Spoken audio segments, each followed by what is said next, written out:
Olá pessoal, tudo bem? Estou aqui novamente para gravar mais um vídeo e esta foi uma longa semana.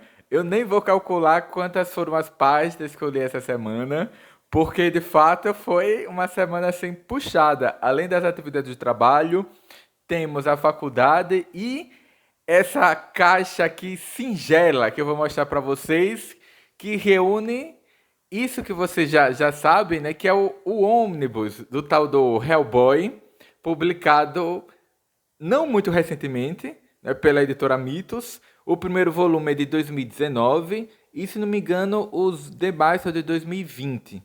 2019 e 2020. Alguns são menores do que outros, são 4 volumes. O menor volume tem algo em torno de 288 páginas e o maior deles, que é o volume 3, que é a Caçada Selvagem, tem algo em torno de 526 páginas. Então foi duro ler, viu? Apesar de ser muito divertido, mas é uma leitura que demanda algum tempo. Então eu comprei essa caixinha não, eu comprei cada edição separadamente. O primeiro em 2019 e os demais em 2020, à medida que eles foram publicados pela editora Mitos, ou, aliás, republicados. Porque, como eu já comentei em vídeos anteriores, já tem uns 20 anos que eu tenho interesse de ler esse personagem. Mas a editora Mitos lançava umas edições de luxo, de capa dura, no formato gigante, e eles eram muito caros. Então, como recentemente a política da editora Mitos mudou, e eu não vou explicar aqui o porquê, e quando eles estão nesse período de pré-venda, né, de pré-produção, a editora, pelo seu site, vende os seus títulos com metade do preço, por metade do preço, então eu resolvi comprar.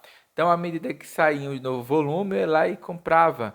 Eu acho que cada um é em torno de R$ 40, 38, uma coisa assim. Aí eu fui comprando.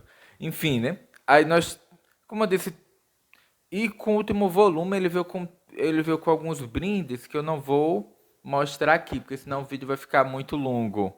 Então, como eu já disse anteriormente, né, recordar é viver, né? Então, mostrar o volume 1, que é o Semente da Destruição, do Mac Mignola, e ele tem dois, como é que se diz? Duas mini histórias, cada uma com 3, 4 páginas, que ele conta com o roteiro do John Byrne. É o roteiro? É o roteiro que é do John Byrne e o desenho do Mike Mignola, apesar do argumento e do personagem ser dele. São duas mini histórias que serviram, entre aspas, de prelúdio, né, de propaganda para a série. Aí tem o volume 2, Paragens Exóticas, que o ponto assim de destaque é o fato de o Hellboy ter pedido para sair do BPDP, que é Bureau de Pesquisa e Defesa Paranormal, que quem assistiu o filme sabe do que se trata, acho que melhor. E ele passa alguns anos sabáticos na África, né? Já que diz que a África é o berço da humanidade, então o Hellboy vai para a África em busca, entre aspas, de autoconhecimento, né? Ou de descobrir quem é ele, né? Aí depois nós temos, como eu já comentei, o volume 3, que é o maior de todos, que eu já comentei aqui, que é a Caçada Selvagem, que é o terceiro entre as minisséries que é compilado aqui. E como eu comentei no vídeo anterior, que serviu de base para o filme. E eu refaço a pergunta que o questionamento que eu fiz no vídeo anterior, né? Como que uma história tão boa pariu um filme dantesco daquele? Então vou tentar rever o filme, tentar meio que compreender o porquê que eu desgostei tanto do filme, né? Eu sei que a história é ótima. E, infelizmente, como já estava meio que prenunciado, o Hellboy ele morre ao fim do volume 3 ali desse encadernado, desse Omnibus do Hellboy. Mas, apesar de morrer, como uma personagem que lida com elementos do sobrenatural, do insólito, do fantástico, o Hellboy, obviamente, vai para a vida após a morte. E como ele é o filho do demônio, ou de um demônio, né, como uma bruxa, ele vai, repetindo, obviamente, pro mundo inferior. Ele vai pro inferno e nós acompanhamos essas desventuras do Hellboy no inferno no quarto e último encadernado aqui dessa série, do ônibus do Hellboy, que é justamente Hellboy no inferno. Tanto a arte como o roteiro são do Mick Mignola. Mike Mignola? Mick Mignola ou é Mike Mignola? Não sei. Mas eu vou pronunciar Mike. Eu vou fingir que é Mike Mignola. Aí fica uma pronúncia mais agradável.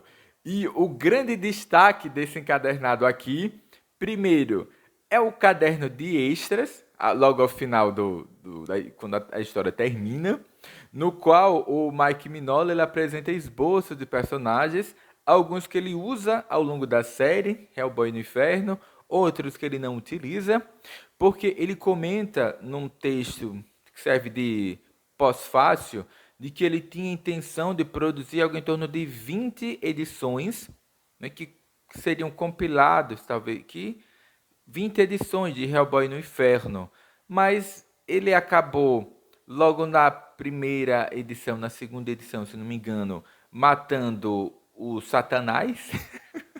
Então, assim, se você já matou, entre aspas, o príncipe do submundo, o que mais o Hellboy vai fazer ali? Então ele percebeu que depois que o Hellboy ele degola o Satanás, né, lá no Pandemônio, que é o castelo que fica ali no centro do mundo de baixo, a história avança muito rápido e ele conclui uma série que ele havia planejado inicialmente para 20 edições em 8, se não me engano, 9 edições. Porque cada edição tem algo em torno de 22 páginas, ou um pouco mais 28, né? Ele não tem assim, uma certa constância. Mas, enfim, né? Ele planejava para publicar 20 edições em bancas de revistas, só publicou acho que 8 ou 9, porque a história avançou muito rápido devido esse acontecimento insólito logo de início. Mas o que me chama... Ah, e repetindo, além desse caderno de extras no final, tem uma história que contou com o argumento da filha, ou pelo menos uma das filhas, não sei se ele tem várias, né, do Mike Mignola. Ele disse que quando minha filha tinha 7 anos, ela me contou uma história. Porque eu acho que é comum crianças inventarem histórias. Só que nesse caso ele achou a história tão curiosa que ele resolveu, entre aspas, transformar essa história, né, criada pela filha dele, numa revista, né, numa história em quadrinho. Então, ao final da série Hellboy no Inferno, tem duas pequenas histórias e uma dessas é esta que contou, entre aspas, né, com o argumento da filha lá do Mike Mignola de quando ela tinha 7 anos. Assim, é uma história que, obviamente, é cheia de recursos fabulosos, porque ela saiu da mente criativa de uma criança de 7 anos. Então, assim, não espere nada muito racional e coerente ao longo da narrativa, mas, enfim, né, conta com a arte do Mike Mignola e certamente ele fez uma, um bem casado aqui para transformar essa narrativa, essa história da filhinha dele em algo de fato consistente. Mas, de fato, se eu lesse essa história sem saber que foi inspirada numa história, numa narrativa desenvolvida por uma criança de 7 anos, eu acharia ela meio estranho. Né? Talvez até genial, nossa, né? Quem que teve essa ideia? Mas, poxa, como ele já entregou o ouro, ele já disse que foi a filha dele que, quando tinha 7 anos, contou essa história para ele, a coisa meio que perde a graça. Eu preferiria que ele colocasse, que pelo menos nesse encadernado, essa informação aparecesse depois da história, né? Porque eu acho que ela ganharia um sabor diferente se eu não soubesse sobre esse detalhe. Então, aqui o Hellboy morre, e por ele ser filho de um diabo, de um demônio e com uma bruxa, ele obviamente vai para o inferno, mas só que no início eu achei estranho, né? Porque assim, pelo menos na primeira e na segunda edição eu não entendi que tipo de inferno, de mundo dos mortos era este que o Mike Mignola desenvolveu para a série do Hellboy, mas ao longo né, daí tem uma primeira edição, segunda, terceira, porque que compila esse arco de histórias, né? Hellboy no Inferno tem 8, 9 edições. Aí fica tudo junto nesse caderninho. E repetindo, na primeira, na segunda edição, até a terceira, eu não estava entendendo, nem gostando muito da história que ele estava contando aqui. Eu esperava uma outra coisa. Mas à medida que a história se desenrola, né, e você tem um contato maior com esse trabalho do personagem, é aquela história, né? Sei lá, você tem um filme de 2 horas, assiste 10 minutos do filme, diz, ah, que filme chato, não estou entendendo nada. Claro, o filme ainda não acabou. Espere você ter contato com a obra como um todo e depois você faz esse trabalho de avaliação para saber se gostou ou não. E é o que aconteceu aqui com a série Hellboy, Hellboy no Inferno. Nas duas, três primeiras edições, eu estava desgostando muito da série, ou desse arco de história, mas à medida que ela avançava, talvez eu passe a ter uma compreensão melhor, porque assim, repetindo, primeiro, eu imaginava que nós teríamos aqui batalhas épicas, exércitos de mortos-vivos e de diabos e de demônios confrontando-se com esse Hellboy, né? Esse quase um príncipe dos diabos, né? Dos demônios, etc. Né? Hellboy ele descobre que tem dois irmãos, dois meio-irmãos, né? Uma meia-irmã. Você descobre que o Hellboy ele é casado, né? Com uma espécie de lamia, né? De não sei, uma criatura que parece uma esfinge, né? Uma fix, né? Sphinx, como diriam os gregos. Enfim, né? Tem uma série de participações especiais, mas tem um determinado momento aqui, eu acho que é logo no final da terceira edição, que meio que, como é que se diz, a chave virou, a ficha caiu, e eu meio que comecei a compreender o que é que o Mike Mignola queria transmitir aqui, né? Porque Hellboy ele se encontra com duas pessoas.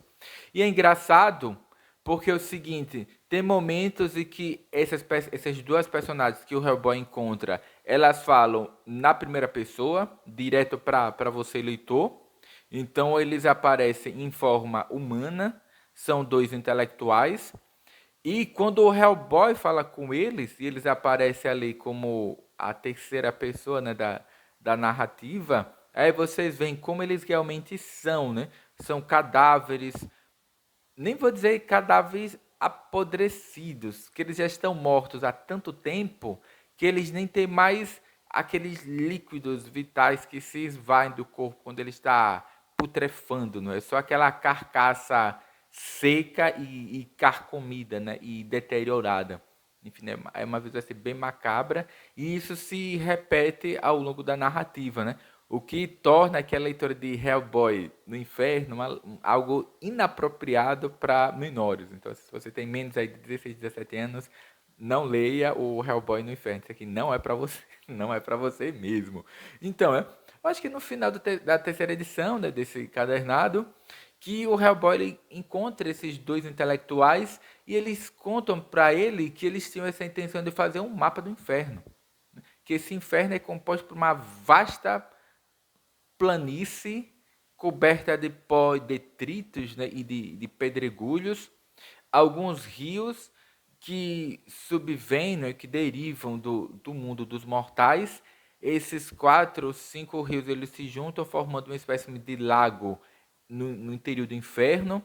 E no centro desse lago ele se incendeia, né, em chamas bem altas, porque no centro ali desse inferno, desse mundo de baixo, está o pandemônio, que esse castelo que foi erguido por Lúcifer e seus seguidores, né, os anjos caídos, após a expulsão deles do paraíso, que é algo que é narrado pelo John Milton, né, no poema que é famoso, que é o Lost Paradise, né, que é um poema acho que do século XV, XVI, é contemporâneo do nosso Luís de Camões, né?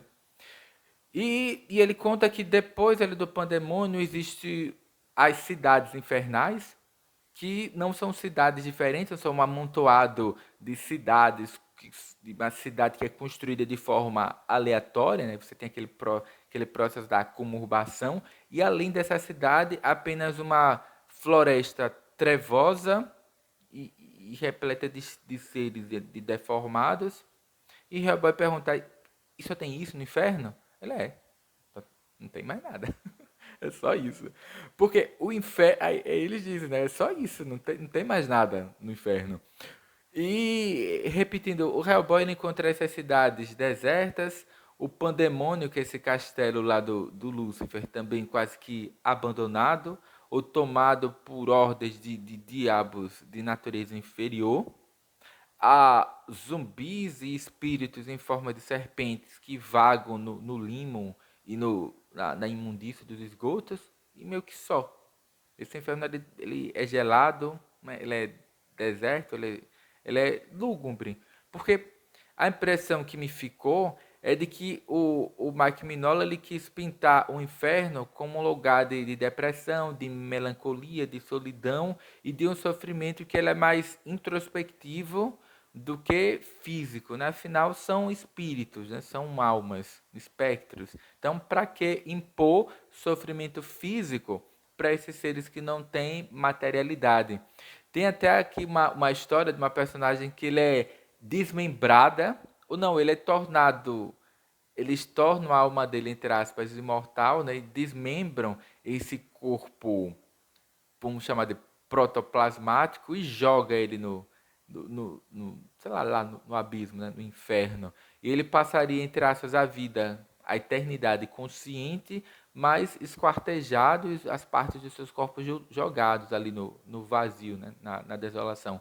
Ele diz que um povo demoníaco, uma raça, ele o encontra, sutura essas partes do corpo que foram esquartejadas e ele, entre aspas, pode voltar a caminhar, a se comunicar com os outros, mas com aquela aparência de onda, né, e decadente, né, aputrefada, etc. Então, você tem uma série de vamos dizer, marcantes, mas repetindo, esse inferno e essa pós-vida de condenação que o Mike Mignola apresenta aqui, é um lugar, é um ambiente que está mais associado, repetindo, a esse sofrimento subjetivo, né, da melancolia, da depressão, né, da falta de companhia, etc., né, dessa purgação interna dos crimes e dos arrependimentos que a pessoa acumulou durante a vida, e ela passa ali a conviver a eternidade com esses outros seres desesperançados, decadentes, pútridos, né, e indecentes. Quer dizer, não há espaço para felicidades ou no inferno, mesmo para seres que são sádicos, né, que gostam de impor sofrimento ao outro. Porque como esse inferno é composto por planícies de pó ou por cidades abandonadas, nem quem gosta de impor sofrimento ao outro encontra algum tipo de satisfação no inferno, porque ele passa a encarar uma vida que é absolutamente solitária, né, dominada pela melancolia, pela depressão, pela angústia, etc. E ao final da história, o Hellboy simplesmente encontra, ele observa no horizonte uma casa, assim que no alto de uma colina, ele vai em direção a essa casa, ele entra e pronto. Porque ele já meio que compreendeu qual será, entre aspas, essa vida, essa pós-vida dele no inferno. Que é esse encontro com os sofrimentos interiores e os arrependimentos de malfeitos, né, ao longo da vida. Pronto. E se encerra a história. Eu destaquei aqui algumas frases, repetindo, só para a gente saber, para que vocês possam perceber um pouco como é que é essa história, né? Como é que é a narrativa, aqui como eu fiz nos vídeos e nos vídeos anteriores. É, eu não, eu não sei, porque tem várias não sei se eu vou ler, né? Porque ele fala um pouco aqui sobre a origem do Hellboy. Eu não sei se eu paro para. Eu acho que isso aqui eu não vou ler. Acho que vale a pena o cidadão conferir. Porque, como eu disse, não tem nenhum elemento épico, algo assim de destaque que você diga, nossa, mas essa percepção que é meio que subjetiva sobre como que o Mike Mignola vê o inferno, que é bem diferente lá da do Philippe Doré, ou dessa do, né, que é o Gra, que é um artista plástico famoso do século XIX, ou a forma como a gente pensa o inferno a partir do Dante, ou então do próprio John Milton, né, do Paraíso Perdido. Ele tem uma visão aqui que é bem particular sobre o inferno. Antes de encerrar, eu poderia só, entre essas, mostrar, né, algumas ilustrações, porque, como eu disse, ele conta com o trabalho aqui do Mike Mignola, tanto no roteiro como na arte.